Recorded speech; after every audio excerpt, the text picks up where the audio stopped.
My first YouTube live ever. So welcome to lesson number 3. Going to answer some of your questions first. So one of your question was how to play on one string without hitting the other strings. You have to make sure that your arm is not making vertical movements. Yeah, while you're playing on one string, just stay on D string. Don't go down and up with your right arm. When you're going to G string, go higher. When on G string, you go lower. Perhaps you can just put your bow on one string and notice how much movement is needed in order to play, just to go to the next string and just to stay on it here. So this is the position for the D string. This is the position for the A string. And this is the position for the E string. On the E string, our arm is almost touching our body. So, and on the G string, it's very high. You also have to make sure that your bridge is not too flat. So your bridge has to be round. Perhaps you can go to the violin maker and ask whether your bridge is fine, because sometimes, especially if the violin is a very simple violin, then sometimes they make the bridge very flat, and then it's definitely impossible to play on one string only, because then you touch all the strings at once, which is very unpleasant. Another question I received, that when you play with your pinky, the note sounds different. So what you need to do is you need to turn your hand to the violin, so that you don't say hello to your face, but say hello to the neck of the violin. Yeah, and also try to stretch your fingers a little bit and stretch the pinky as much as you can. There is another possibility. Perhaps you're stretching it too much, but that's very rare. Some people do that. They stretch it and play the note too high, but usually beginners play too low, and mostly because the hand is looking outwards and then the pinky can't go high. So stretch your fingers every day a little bit, like stretching exercises, yoga for fingers, and you'll be able to play in tune at some point. The other thing is the pickup. I always recommend holding the violin like this and putting it on your neck, because when people go like that, this is really bad for the posture. Then they end up holding the violin like this, which is not very comfortable and very painful as well. So now to lesson number 3. We already learned how to play on open strings. E string, arm goes up. A string, arm goes higher. D string, and then arm goes higher still. G string. Now we're going to learn how to play legato. That means we're going to connect the notes and play them on one bow. For example, G and D. And then back.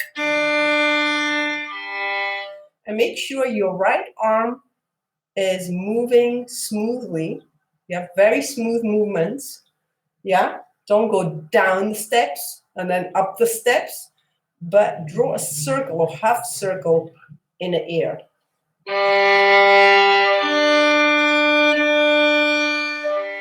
And really try this a couple of times. Try to use half of your bow for each note and use the whole bow.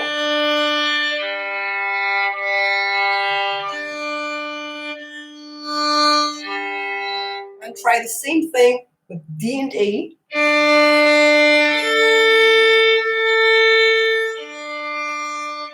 Keep trying. If it sounds like this, then you're not doing it right. Yeah? Then your movements are not smooth enough. very smooth movement. It's a very slow movement as well, slow and smooth. And now let's try A and E.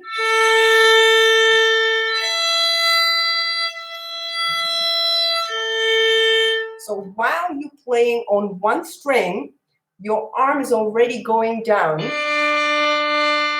and preparing, getting prepared for the next string. And then you're playing on the A string, your arm is already moving up back to the D string. So that's very, very important. So it's a non-stop movement, so to speak. Yeah, a very soft, smooth movement. Yeah, make sure not to go like this. Make it edgy. Yeah, but stay round. Then you could try and play legato. Legato means connected. Yeah, in music, for music, we always use the Italian language for some reason. All the musicians of the world agreed to do that. So we say legato when we want to connect the notes. So legato means connected in Italian. So now we're going to try and go for 3 strings, G, D, and A, and then back.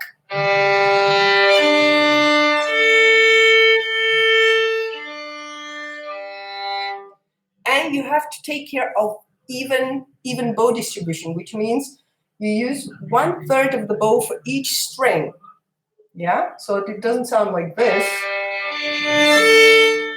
Yeah, but 1/3, 1/3, 1/3. Very important. And then back.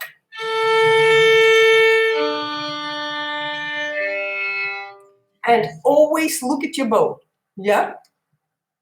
Look in your string and on your bow.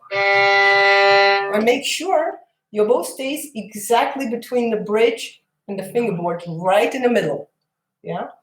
So that's also very important for the quality of the sound. If you want to produce a beautiful, juicy sound, stay here in the middle.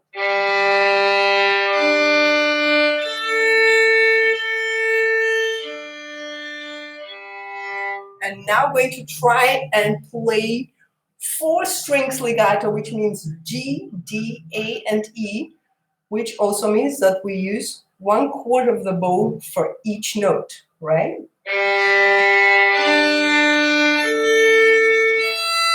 And back.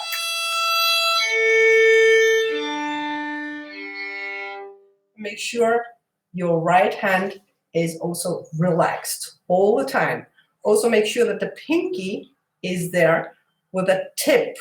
That's extremely important because your pinky is holding the whole weight of the bow. Yeah, so if you put like this, it will collapse. Yeah, so make sure to keep doing this at home, like we learned in the last lesson. 1, curve your thumb. 1, 2, 3. Pinky's there with the tip, and the thumb as well. So only thumb and pinky are there with the tip. The other fingers are lying there. And your whole hand is relaxed. So it's very, very important to take care of those smooth movements. Never go like this and draw a triangle. Always draw a half circle or circle in the air. Yeah. So experiment with those at home. You can also try to make have short legato bows at the frog, or you can try to make short legato bows at the tip of your bow. Then you can try them in the middle of the bow. Then you can use the whole bow.